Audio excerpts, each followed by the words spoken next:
जी students, हमारा जो next topic है ये है फर्स्ट लॉ ऑफ थर्मोडायनेमिक्स। बहुत इंपॉर्टेंट लॉन्ग क्वेश्चन है और इसमें से कुछ शॉर्ट क्वेश्चंस भी बनते हैं। जैसे कि मैंने आपको जो पिछला टॉपिक था वर्क एंड एनर्जी वाला, उस टॉपिक में बच्चों आपको बताया कि ये जो लॉज ऑफ थर्मोडायनेमिक्स हैं ये बेसिकली बॉडी की इंटरनल एनर्जी, मैकेनिकल वर्क और हीट एनर्जी, इन तीन क्वांटिटीज़ का आपस में रिलेशन जो है वो रिप्रेजेंट करेंगे।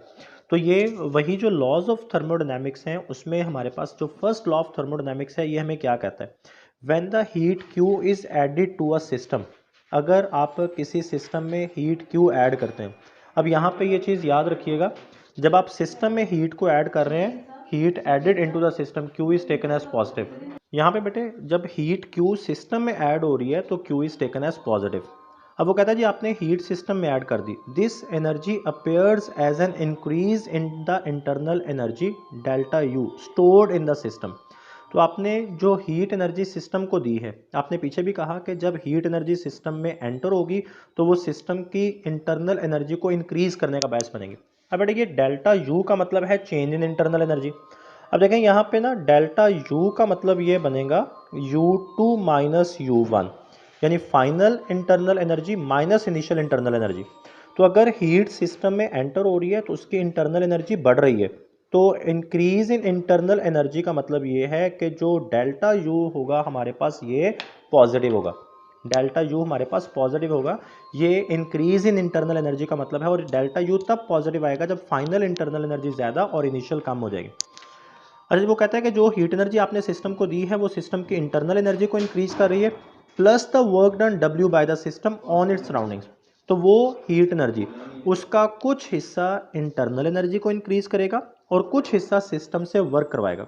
इसको मैथमेटिकली हम लोग लिख सकते हैं Q is equal to delta U plus W.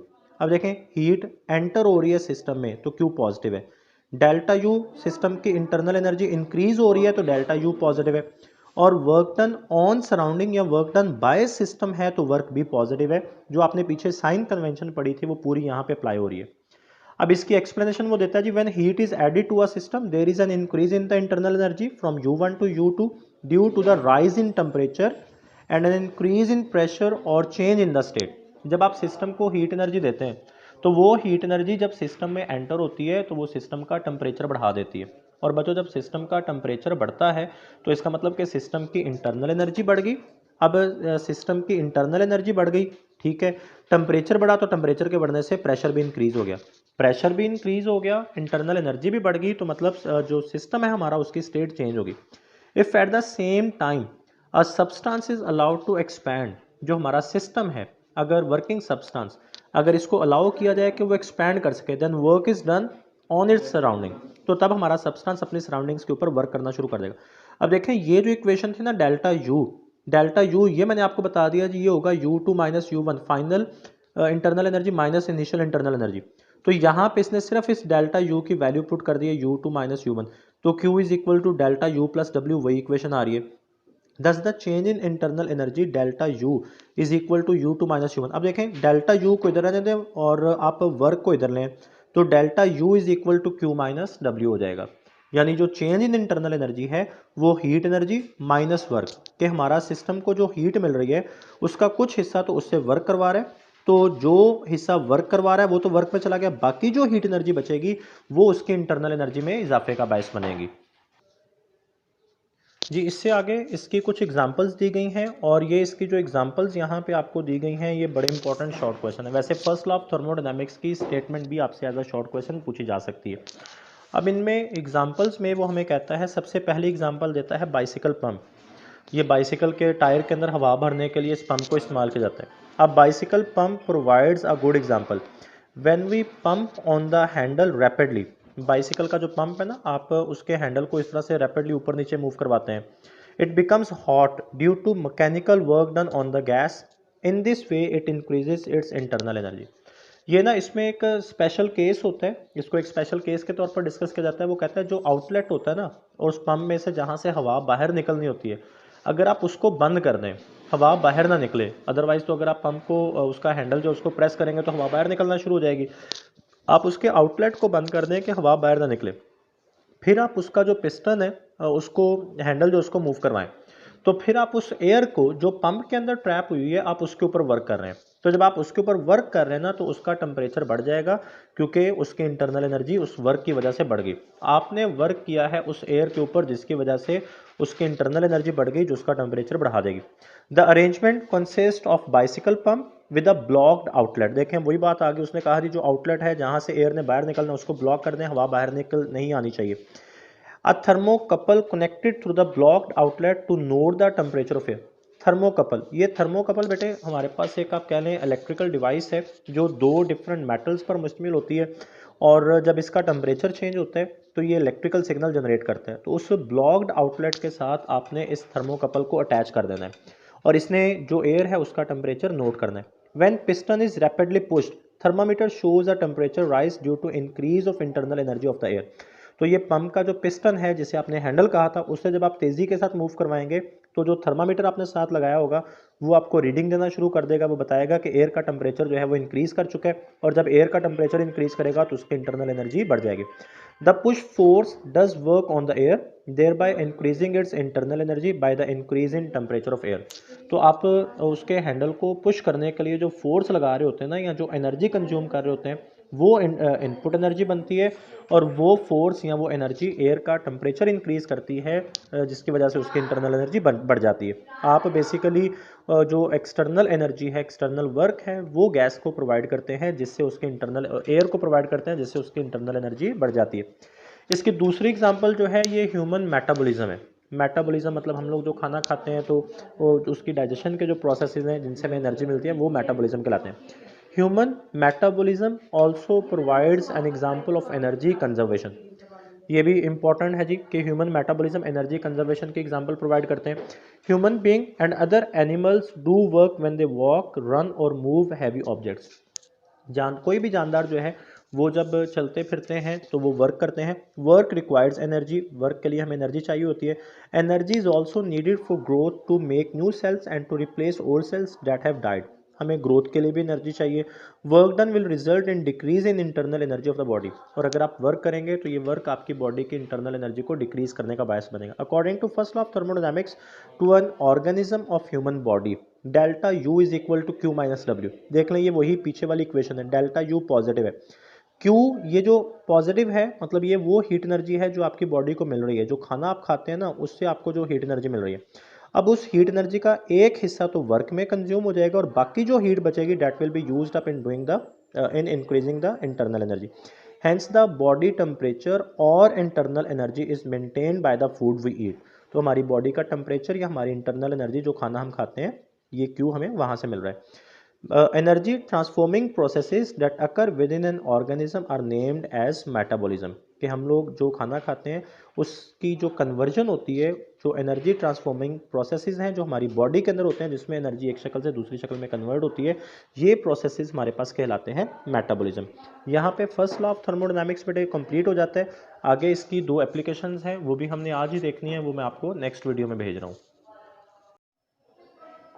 जी बच्चों, हमारा जो नेक्स्ट टॉपिक है ये है applications of first law of thermodynamics. इसमें दो प्रोसेस की बात की जाएगी, एक आइसोथर्मल प्रोसेस और एक एडियाबैटिक प्रोसेस।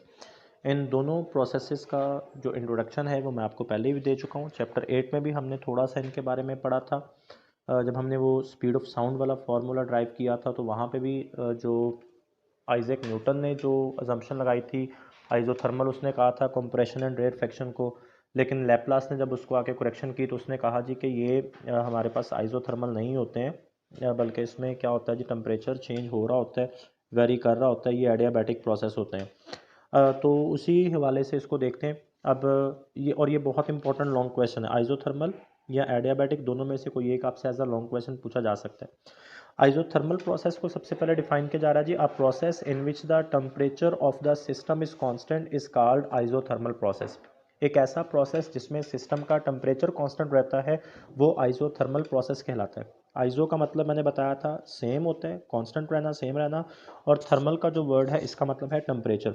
तो एक ऐसा प्रोसेस जिसमें सिस्टम का टेम्परेचर चेंज नहीं होता, कांस्टेंट रहता है, वो आइसोथर्मल प्रोसेस कहलाता है। In isothermal process the conditions for the application of Boyle's law is fulfilled. ये हमने पीछे देखा कि बॉयल्स लॉ जो है वो आइसोथर्मल प्रोसेस पे अप्लाई होता है। Therefore, when gas expands or compresses isothermally, the product of its pressure and volume during the process remains constant.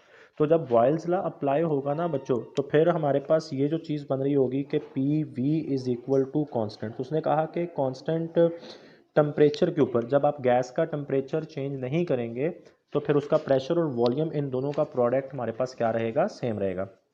अब आगे इसकी एक्सप्लेनेशन। अब इसकी एक्सप्लेनेशन जो है जी वो देता है इस वाले ग्राफ से। ये जो ग्राफ आपको नज़र आ रहा है, अब देखें, जब गैस का वॉल्यूम V1 है तो प्रेशर है P1, और गैस जो है वो एक्सपैंड करके, और बेटे जब गैस एक्सपैंड करती है तो एक्सपैंड करके इसका वॉल्यूम जब V2 पे आता है तो आप देख सकते हैं कि प्रेशर डिक्रीज करके आ गया P2 पे। इस पॉइंट पे आप देख लें तो P1 और V1 ये प्रोडक्ट आएगी, और इस पॉइंट पे अगर आप देखें तो P2 और V2 ये प्रोडक्ट आएगी। इस पॉइंट पे प्रेशर ज़्यादा है, वॉल्यूम कम है, लेकिन इस पॉइंट पे प्रेशर जो है वो कम हो जाता है बट वॉल्यूम ज़्यादा हो जाता है। तो वो इसी चीज़ को जी यहाँ पे एक्सप्लेन कर रहे हैं। If P1 V1 are the initial pressure and volume, whereas P2 and V2 are pressure and volume after the isothermal change take place। अब ये यहाँ पे जब गैस एक्सपैंड कर रही है ना बच्चों, ये इसका वॉल्यूम बढ़ रहा है तो मतलब एक्सपेंशन हो रही है, तो ये आइसोथर्मल एक्सपेंशन है। मतलब जो गैस है वो स्लोली एक्सपैंड कर रही है, कांस्टेंट टेम्परेचर पे एक्सपैंड कर रही है। Then P1 V1 is equal to P2 V2, तो ये प्रोडक्ट जो है ये दोनों सेम रहेंगे। As the internal energy of an ideal gas depends only on its temperature, which in this case is constant, therefore delta U is equal to 0। Very important point बेटे, जो internal energy है, हमने कल वाले lecture में ये बात understand की थी। हमने कल बेटे पिछले टॉपिक में इंटरनल एनर्जी वाले में पढ़ा था कि इंटरनल एनर्जी जो होती है वो प्योरली डिपेंड करती है on the temperature of the gas, और हमने कहा था कि अगर गैस का टेम्परेचर कांस्टेंट रहता है तो उसकी इंटरनल एनर्जी भी कांस्टेंट रहेगी, मतलब change in internal energy zero हो जाएगा। तो अब ये जो आइसोथर्मल प्रोसेस है ये तो अकर ही कांस्टेंट टेम्परेचर पे कर रहा है, मतलब ये है ये कैसा प्रोसेस जिसमें टेम्परेचर कांस्टेंट है। तो जब इसमें टेम्परेचर कांस्टेंट है तो डेल्टा यू इसमें यानी change in internal energy zero हो जाएगी। अब ये बड़ी इंपॉर्टेंट बात है कि change in internal energy zero है, सिर्फ इंटरनल एनर्जी जीरो नहीं है, इंटरनल एनर्जी जो है ये हमारे पास कुछ ना कुछ होगी बट उसमें चेंज नहीं आएगा, तो इंटरनल एनर्जी कांस्टेंट होगी। Hence first law of thermodynamics reduces to to. अब देखें, जो फर्स्ट लॉ ऑफ थर्मोडायनामिक्स है वो बनता है Q is equal to delta U plus W. Delta U की जगह पे आप जीरो कर दे तो Q is equal to W. अब Q पॉजिटिव है, मतलब heat is entering into the system, work भी पॉजिटिव है, तो इसका मतलब work is done on the surroundings, work is done by the system. तो जो भी हीट एंटर होगी वो सिस्टम से वर्क करवाएगी। तो ये आइसोथर्मल जो है प्रोसेस आ गया। Isothermal expansion, if a gas expands and does external work W, an amount of heat Q has to be supplied to the gas in order to produce an isothermal change। वो कहता है जी अगर आप चाहते हैं कि gas expand करे और गैस की एक्सपेंशन से वर्क हो, तो इसके लिए आइसोथर्मल एक्सपेंशन अगर आप करवाना चाहते हैं तो आपको सिस्टम को यानी गैस को हीट एनर्जी देना पड़ेगी। आप सिस्टम को यानी गैस को जितनी हीट एनर्जी देंगे वो उतना ही वर्क आपको रिटर्न करेगा। Since transfer of heat from one place to another requires time, hence to keep temperature of the gas constant, the expansion must take place slowly। अब वो कहता है जी हीट को चूंकि एक पॉइंट से दूसरे पॉइंट तक ट्रांसफर होने में टाइम लगता है, तो आइसोथर्मल प्रोसेस में अगर आपने टेम्परेचर कांस्टेंट रखना है तो आपको हीट को फ्लो का टाइम देना पड़ेगा। तो इसलिए ये जो हमारे पास आइसोथर्मल प्रोसेस होंगे ये स्लो प्रोसेस होंगे। ये बहुत इंपॉर्टेंट लॉन्ग क्वेश्चन है बेटे, ये उम्मीद है कि आपको समझ आ गया होगा। इसका सिर्फ एक लास्ट पॉइंट है आइसोथर्म, कि आइसोथर्म जो है ये हमारे पास क्या होता है। The curve representing N isothermal process is called N isotherm. जो पीछे मैंने आपको ग्राफ दिखाया जो आइसोथर्मल प्रोसेस को रिप्रेजेंट कर रहा है वो हमारे पास कहलाता है आइसोथर्म। ये भी बेटे आपने याद करके इसको लिख लेना है। अभी अगला जो प्रोसेस है एडियाबैटिक, वो मैं आपको नेक्स्ट वीडियो में सेंड कर रहा हूँ। जी स्टूडेंट्स, हमारा जो अगला टॉपिक है वो है adiabatic process. A process in which no heat enters और leaves the system is called adiabatic process. एक ऐसा प्रोसेस जिसमें हमारे सिस्टम में ना तो कोई हीट एनर्जी एंटर हो सकती है और ना सिस्टम से कोई हीट एनर्जी बाहर निकल सकती है, इस प्रोसेस को नाम दिया जाता है एडियाबैटिक प्रोसेस का। अब बच्चों, हीट एनर्जी ना तो सिस्टम में एंटर हो रही है ना सिस्टम से बाहर निकल रही है, तो इसका मतलब कि हमने अपने सिस्टम को सराउंडिंग से इंसुलेट कर दिया। ठीक है, हमने अपने सिस्टम को सराउंडिंग से इंसुलेट कर दिया। अच्छा, फिर यहाँ पे जो लैपलास था उसने करेक्शन भी तो यही लगाई थी, उसने भी तो यही कहा था कि जो कंप्रेशन और रेयरफेक्शन बन रहे होते हैं वो एडियाबैटिक प्रोसेस होते हैं, क्योंकि उनमें जो हीट जनरेट होती है वो फ्लो नहीं करती है। तो ये वही वाले एडियाबैटिक प्रोसेस की बात की जा रही है कि जिससे सिस्टम का टेम्परेचर चेंज हो जाएगा। Since an adiabatic process no heat enters और leaves the system that is Q is equal to zero. तो फर्स्ट लॉ ऑफ थर्मोडायनेमिक्स में आप Q की जगह पे जीरो पुट कर दें तो हमारे पास रह जाएगा zero is equal to delta U plus W. अब W को अगर आप इधर रहने दें, डेल्टा यू को इधर लें, तो W is equal to minus delta U. अब देखें वर्क पॉजिटिव है, डेल्टा यू नेगेटिव है, तो वर्क पॉजिटिव होने का मतलब है कि work is done by the system, यानी सराउंडिंग्स के ऊपर वर्क किया जा रहा है। डेल्टा यू नेगेटिव होने का मतलब है कि change in internal energy negative है, और change in internal energy negative होने का मतलब ये होता है कि हमारे सिस्टम की इंटरनल एनर्जी डिक्रीज कर रही है। तो सिस्टम की इंटरनल एनर्जी डिक्रीज कर रही है, तो इसका मतलब ये हुआ कि सिस्टम जब वर्क कर रहा है तो system does work at the cost of its internal energy. अब ये एडियाबैटिक एक्सपेंशन और एडियाबैटिक कंप्रेशन दोनों का यहाँ पे जिक्र आएगा जी। Adiabatic expansion, if gas expands and does external work it is does at the expense of internal energy of its molecules and hence the temperature of the gas falls। यानी जब gas expand कर रही है और gas जो है वो work कर रही है। अब देखें एडियाबैटिक प्रोसेस में गैस को हीट एनर्जी तो मिल नहीं रही, एडियाबैटिक प्रोसेस में गैस को हीट एनर्जी जो है वो मिल नहीं रही है। तो जब एडियाबैटिक प्रोसेस में गैस को हीट एनर्जी नहीं मिल रही और उसने वर्क करना है तो उसने वर्क अपने मॉलिक्यूल्स की इंटरनल एनर्जी से ही करना ना। तो इसका मतलब कि गैस वर्क कर रही है और वो वर्क कर रही है अपनी इंटरनल एनर्जी की बेस पे, तो उसकी इंटरनल एनर्जी एक्सटर्नल वर्क में जो है वो कन्वर्ट होती जा रही है, तो उसकी इंटरनल एनर्जी डिक्रीज करेगी। तो जब उसकी इंटरनल एनर्जी डिक्रीज करेगी तो उसका टेम्परेचर जो है वो डिक्रीज कर जाएगा। तो ये बेसिकली जो ऊपर वाली इक्वेशन है ना W is equal to minus delta U, ये एडियाबैटिक एक्सपेंशन की इक्वेशन है, ये आपने लिख लेना, बड़ा इंपॉर्टेंट MCQ है। अब adiabatic compression, if gas is compressed, अब देखें आपने यहां से इसको बनाया था ना, वर्क को इधर रहने दिया, डेल्टा यू को इधर ले तो माइनस हो गया।